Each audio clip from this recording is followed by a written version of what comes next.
If I told you to move data between two different AWS services, what's the first thing that you would reach for? Lambda, right? And that Lambda, it has zero business logic, no transformation, no decisions, no domain code. It just reads from one place and writes to another. That's not a function, that's a glue. And this isn't one Lambda, it's everywhere in your architecture. SQS to DynamoDB, Kinesis to EventBridge, and so on and so forth. We all have written this Lambda. AWS built a whole service to replace that glue, and it's called EventBridge Pipes. Before we dive into how pipes work, let's talk about why it exists and what problem does it actually solve. There are different problems that introduced the use of EventBridge pipes. Problem 1 is the Lambda overhead for simple data movement. Every time you use a Lambda as a glue, you're paying for cold starts, execution time, and memory, even when the Lambda function does nothing but pass data through. And you're maintaining that code, updating runtimes, watching for deprecations, all for a function that literally just moves bytes from A to B. Problem 2. You have to handle patching and scaling yourself. When you wire a Lambda to SQS or Kinesis, you control the patch size, the concurrency, the error handling. That's powerful, but it also requires a lot of work. For simple pipelines, you are writing the same boilerplate over and over. Configure patch size, handle partition failure, set up DLQ. Pipes does all of this declaratively. You configure it once and AWS handle the rest. Problem 3 is filtering happens too late. With Lambda, you receive all events, then filter in your code, but you have already paid for that invocation. Pipes let you filter before enrichment and delivery. If an event doesn't match your pattern, you don't pay for it. The filter runs at the infrastructure level, not in your code. These 3 problems, pipes solve all of them in a single managed service. So what exactly is EventBridge Pipes? At its core, it's a pipe. Events go in and then comes out from the other end. But between in and out, there are 4 different stages. Source, where your events come from. Filters, only matching event continue. The rest are dropped. Enrichment, optional, but you can add context like calling a Lambda or an API to augment your event. And last is target, where the event lands. Let's watch events flow through. 5 events enter. The filter evaluates each one. 3 are rejected. They are dropped silently, never billed. The 2 survivors continue to the enrichment phase. The enrichment step transforms them, adds context, reshapes the payload. And they arrive at the target, enriched and ready. Source to filter to enrichment to target. That's a full pipeline. Here's what makes pipe special. You don't operate any of this. Polling, AWS handles it. Retries, AWS handles it. And last but not least, scaling, and also AWS handles it. You just configure the pipe and AWS runs it for you. And for pricing, you pay only per events, but only for the events that passed the filtering. If you filter out 80% of your events, you save it 80% of the cost. Now, if you have used EventBridge before, you may be thinking, wait, don't EventBridge rules already do this? No, they are different tools for different jobs. EventBridge rules work with an event bus. Events lands on the event bus, and then the rules evaluate patterns and matching events fan out to multiple targets. Rules are many-to-many. One event can trigger 5 different targets. That's their power, reactive fan-out. However, EventBridge pipes are a point-to-point, one source and one target. No event bus required. Pipes actively pull the source, they pull events, rules passively receive events that land on the bus. Pipes can transform and enrich inline rules, just route. So when do you use which? You use rules when you need to fan out. One event, multiple destinations, or when you are already using an event bus. You use pipes when you need point-to-point integration with filtering, enrichment, or transformation. When you want a managed pipeline without Lambda glue. They are complementary. A pipe can even target an event bus, giving you the best of both worlds. So, to recap, rules are many-to-many, event bus and fan-out. Pipes one-to-one, no bus required with built-in transformation. Let's look at the source, the starting point of every pipe. Where can events come from? Pipes support 6 different source types: a DynamoDB Streams, an Amazon Kinesis, an Amazon SQS, an Amazon MQ, an Amazon MSK or Managed Kafka, a self-managed Kafka cluster. Let's zoom into the DynamoDB stream. It's the most common source for pipes. When you enable streams on a table, every write is captured. You get 3 event types: insert, modify, and remove. Each stream record includes the full payload, the new image, the old image, and the sequence number. This is CDC or change data capture. Every write becomes an event. That's what makes DynamoDB Stream so powerful as a pipe source.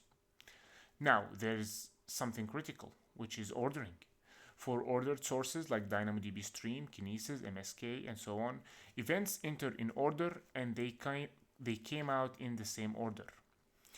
But for SQS standard, it's an exception. Events can arrive out of order.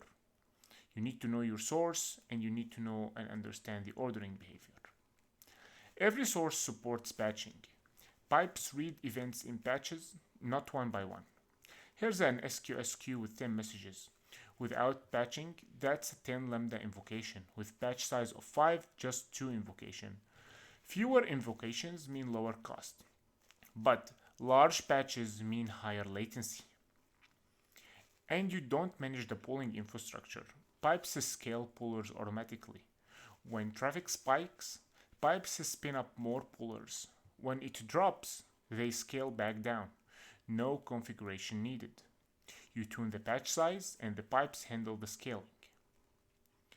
For ordered sources like DynamoDB Streams, scaling works differently. It's 1 puller per shard. As your table grows and shard splits, pipes automatically add a new puller for each new shard. 1 shard, 1 puller. That's how pipe maintain ordering at scale. No event cross shard boundaries. Next up, filtering, the most underrated feature of EventBridge pipes. Here's how it works. You define a JSON pattern. In this case, it's where amount is above 50. Pipes evaluates every event against that pattern. 5 events enter, each has a different amount. The filter checks each one. Anyone with an amount that is less than 50 are rejected and dropped silently with 0 cost. While for the ones above it, they pass and they continue to the SQS target. You define the rules and AWS enforce it. The pattern syntax supports many more than just numeric compression. There are the exact match, all the events where field equal, a prefix match, where any field that starts with the string, a numeric compression, which is like greater than, less than, or between, the one we just saw early. And you can combine all of them. The cost benefit of this is what actually matters. 100 events stream through. The filter evaluates each one. 88 are dropped, only 12 pass. Without the filter, you would pay for the all 100. With the filter, you only paid for 12 of them. That's an 88% cost reduction. Next, enrichment.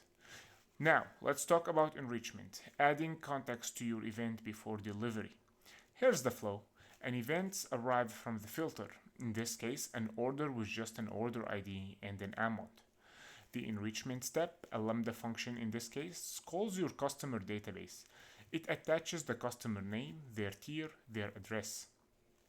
The enriched hexagon continue to the Kinesis. More data, same event, ready to the target. Pipes supports 4 enrichment types.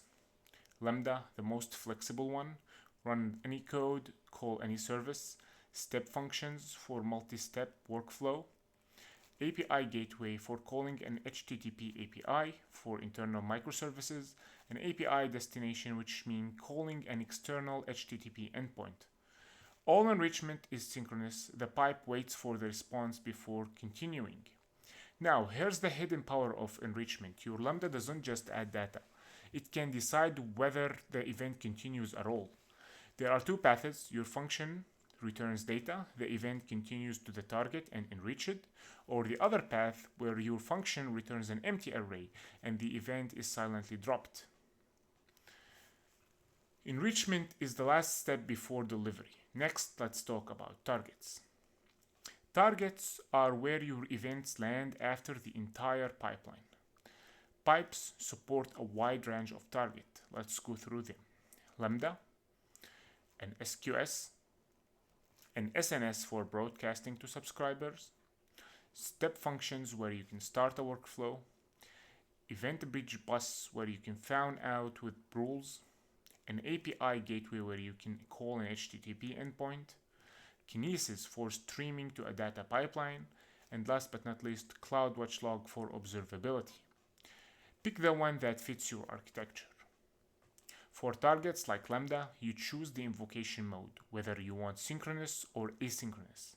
In synchronous mode, pipes send the event and wait for the response. If the Lambda fails, pipes know and can retry. In asynchronous mode, pipes fires and forget. The event is delivered, but pipes doesn't wait for the result. Sync for critical workflows, async when you just need delivery confirmation. Now, here's where it gets more powerful. The input transformation. Your source event may be deeply nested DynamoDB format, but your target, say Lambda, expect clean flat JSON. Pipes lets you define a template, no Lambda required, pure declarative reshaping. The shape event arrives at the target exactly how it expects it. Now, one thing you need to watch for is the payload sizes.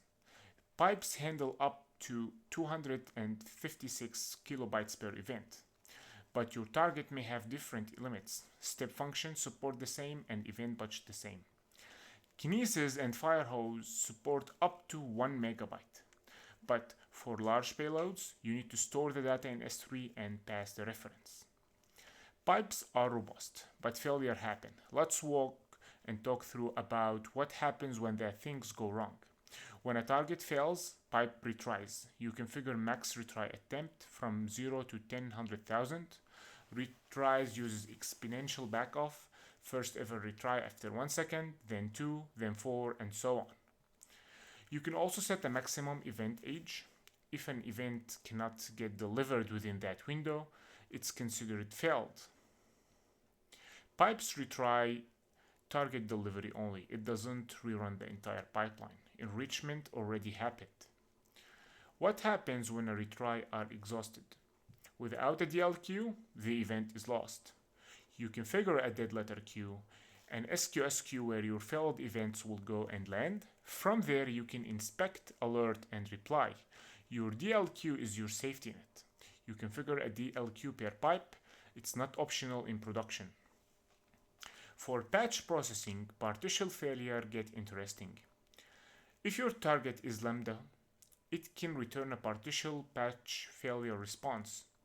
Only the failed items are retried, not the entire patch. Without this, a single bad record causes the whole patch to retry, including the items that already succeeded. What about failure in enrichment? Same retry and DLQ behavior. If enrichment fail, after all retries, the event goes to your DLQ. The DLQ covers the entire pipeline. Source to target. Any failure path ends at your safety net. Now, let's start our demo.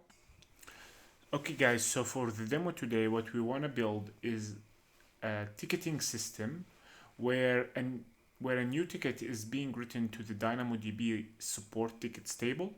It gets propagated into the DynamoDB Streams, which are our sources. And then it needs to be moved into the queue, which is the target. However, we only want to move the tickets with the priority that is either critical or high. We support 4 different types of priorities in our example. We have critical, we have high, I think I wrote this wrong, and we have medium, and we have low. For those two we don't want to route. For those two we actually want to route them into the queue for immediate response. So how exactly we want to do this? You guessed it, EventBridge Pipes. So let me grab the EventBridge icon. Unfortunately, there's no pipes icon. And we want to create a pipe that starts from the DynamoDB stream, which is our point, into our SQS in here, which is our target. This goes into 2 stages. Stage number 1, which is the filtering, and stage number 2, which is the enrichment. Remember, for filtering, we want to have a filter where priority is either critical or high. Anything other than this will be dropped down. Then in our enrichment stage, we want to use a lambda function, and we want to transfer, or actually we are not going to transfer, but we are going to enrich our event or record with additional data about the team responsible for handling it, along with some SLA data. So to do this, let's stay on this page and move into the AWS console. In here, I want to start by creating our DynamoDB table, which is our source. And we can do this by creating a table, support tickets. And for this one, for the partition key, I would like to use the ticket ID as a partition key, all small cases. And then click on create table. After a few seconds, this should be available for us to navigate to. Here we go. If I move to it and then go to export and streams, now I will enable the DynamoDB streams on this source. You can scroll here, DynamoDB stream details, and I want to click on turn on. We have multiple options. We can either include the old version of the data that has been changed, inserted, or updated, the new one, the key attribute, which is the ticket ID that I just mentioned, and if we have an SK key, we can use that. But in this case, let's just say new and old image, and turn on stream. In a few seconds, this will work and the stream will be set up. In the meantime, let's go and create our SQS target. So in here, I can type SQS and grab the SQS, move there, and create a new SQS. And for this queue, I want to name it urgent tickets. Urgent tickets queue. Scroll down and don't change anything. This is just for demo. Click on create queue. Now we have our table. We have DynamoDB stream, which is the source. We need the SQS, which is the target. Sorry, we also have the SQS, which is the target. We now need the EventBridge pipes that connect these two. But first, let's create the lambda function in here. I will not add any code to it. I'm just going to create it as a boilerplate, so we can choose it from the pipe. I'm going to go here, create a function, and for this one, I will call it enrich ticket. I'm going to use a Python, and I'm going to click on create function. We will need to keep an eye on this function as it's being created. I will paste the code later, but for now, while it's being created, it's going to be used in the enrichment stage. I'm going to go in here and say EventBridge Pipes and go to the first option that we get. Let's dismiss anything related to this lambda function. In here on the right, we have multiple options for the EventBridge. The one we are going to use is the EventBridge pipe. I can select it from here and click on create pipe. And here we go. We are now able to start creating the pipe. So let's name it ticket routing pipe. Okay, and now the name is applied. We have different 4 stages that we can apply. For the source, let's go here and select DynamoDB. And for the DynamoDB stream, I have already created some, I think. Well, I don't know which one is this, but I think this is the one that I actually have. Let me double check this. Support ticket 19. Yeah, I think this is the one. Yeah, this is the right one. Sorry for that. Then, next stage is the filtering. Remember, what you mentioned here is that in this filtering stage, we only want to allow for event that has a priority of critical or high.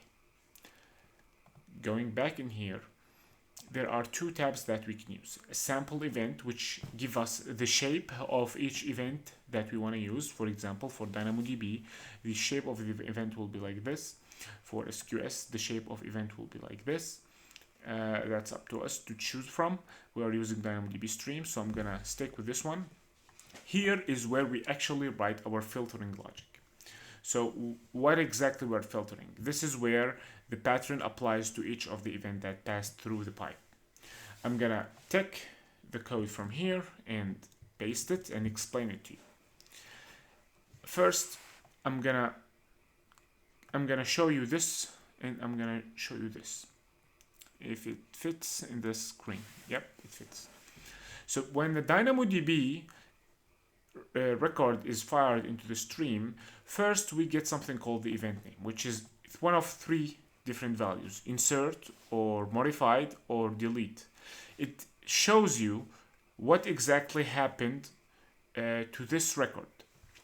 Inside that record, you have DynamoDB object, which contain 2 important objects or nested objects. The keys, which are if you go back to the table, remember on the explore table data, we had the ticket ID as the PK.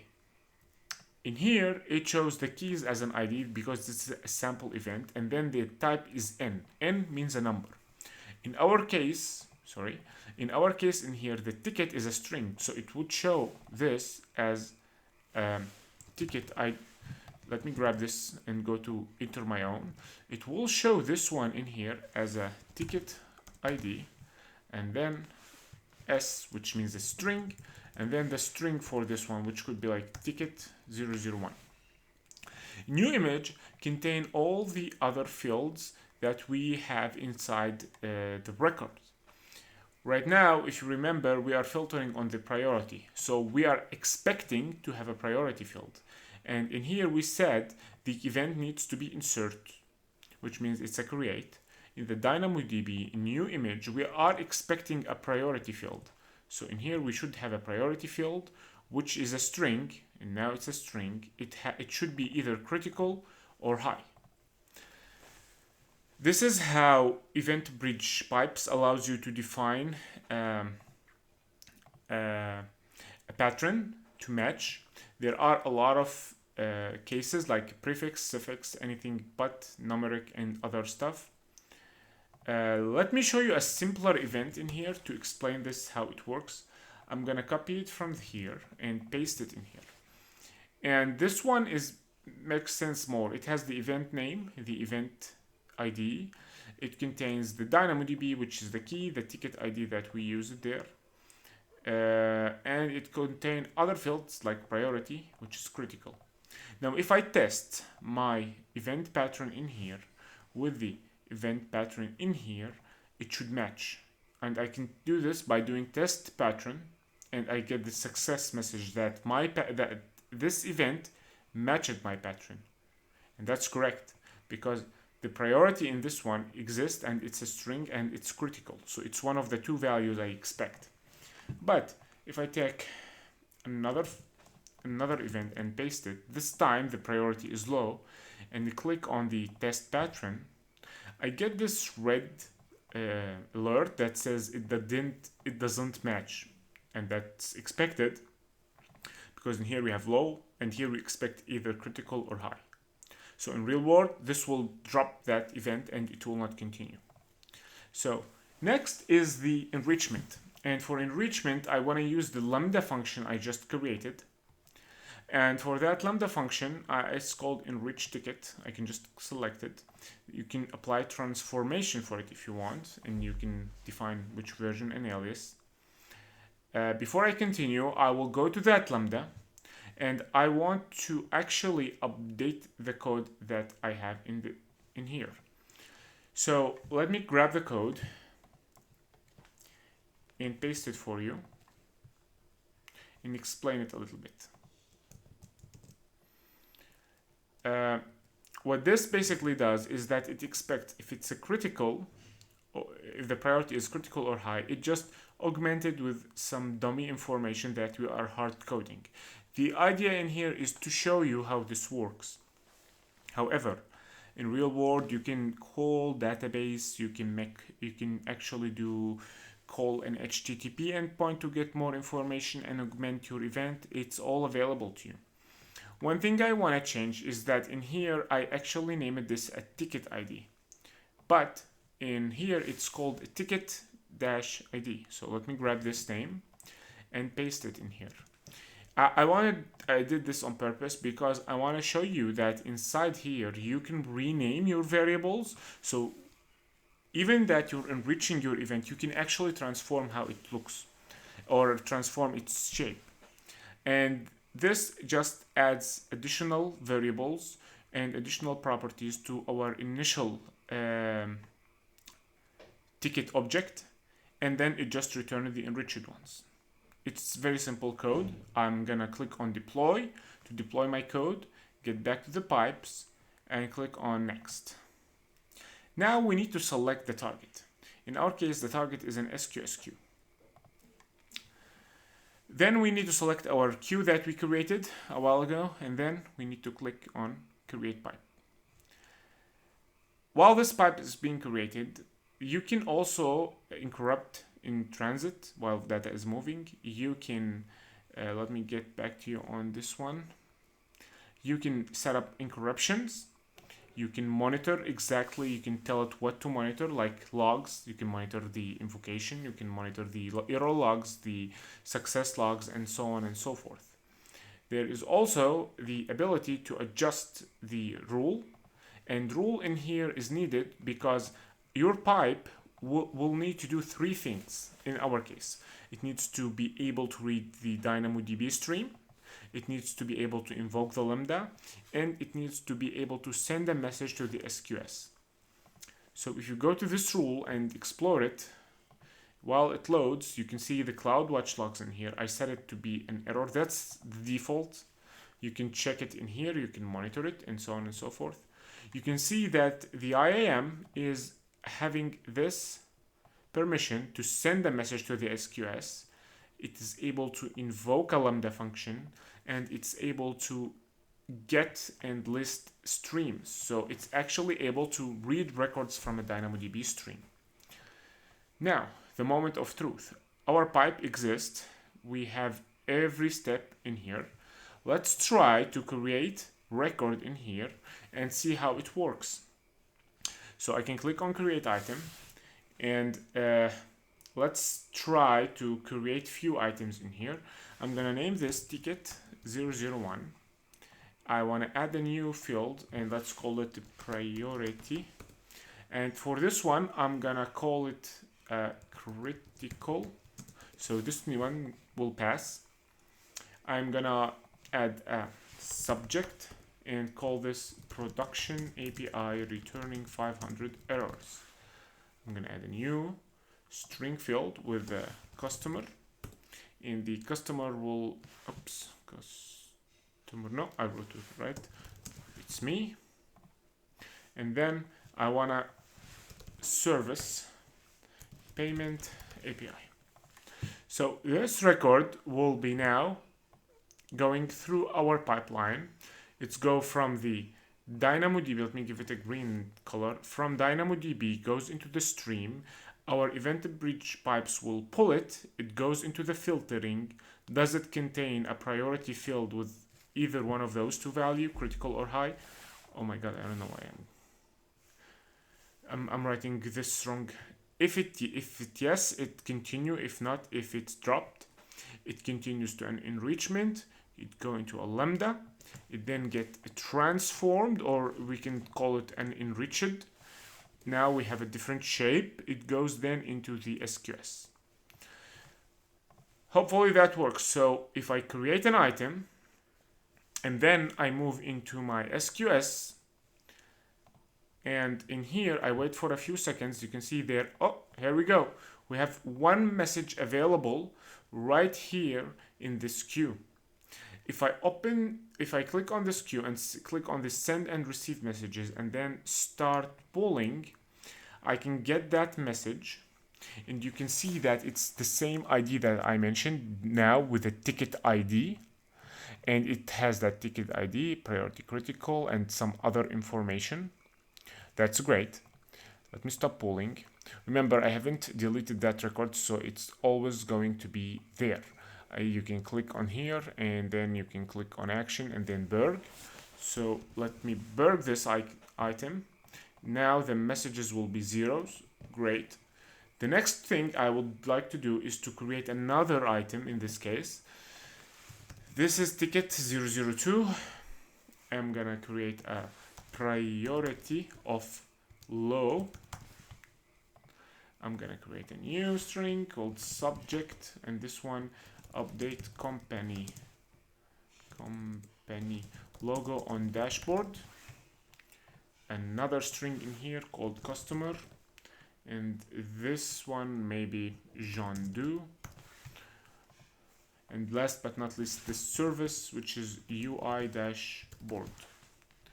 Now let's go back here and see how this moves. We have a new record. This time it's in blue. It goes to here. Now the pipes will pull it. It goes to the filtering stage, and in here it goes into the filter of priority field. It finds out that it's low, so it's dropped. We don't need this. This is not going to be processed anymore, and then the pipes continue.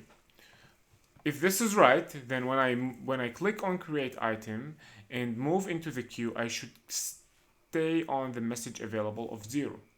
Let's try it. Click it on the create item. We may need a few moments before this is fully populated, but in general it should stay 0. And sorry for this. If I go to the monitoring, I don't think the monitoring will actually show anything yet because it needs about 5 minutes to start propagating. But yeah, I don't think we can see any logs. But in our queue in here, you can see that there are no available messages. The message didn't make it pass through the pipe.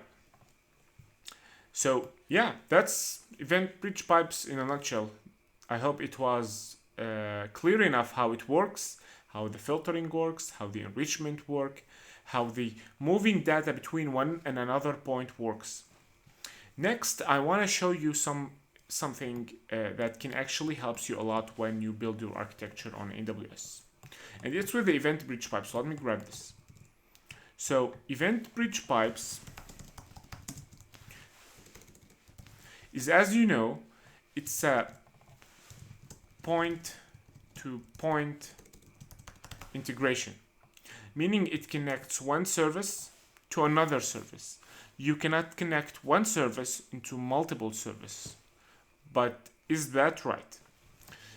You can go through this limitation with some patterns. Whatever is your source, whether it's like an SQS, DynamoDB Stream, Kafka, AWS Kinesis Stream, and so on and so forth. All these are available sources. The problem is that in our targets, okay, we are only able to select one target, as you saw in here. So target is only one and only one service. But we can use the power of few of AWS services to use a fan out pattern. So one of those services are SNS. While your EventBridge connects this directly to SNS, SNS can be used to route the single event into downstream or upstream queues. And that's easy actually. You can even have multiple queues that your SNS points to. And you can also set up filtering on the SNS target level. So for each queue that you have, you can set up a filtering. And this filter will apply to each event the SNS will publish. So when there is one event that gets propagated into the 3 queues, you can have some kind of filter that says, if this event is critical only, pass it to this queue.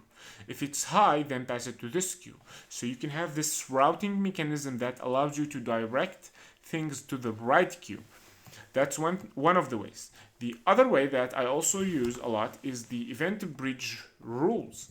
EventBridge Rules allows you to publish your events up to 5 of supported targets. I really love to use EventBridge Pipes when I want to push something into AWS services rather than HTTP endpoint or Lambda function or an SQS. This is very powerful because you can spin up to 5 other targets for a single event, and that's another way of fanning out. The last but not least is using the power of Kinesis data stream. So in a similar way, your sources can push into your Kinesis data stream, and Kinesis data stream support up to 5 targets per the default mode, I think it's called, and up to 21 with the enhanced mode.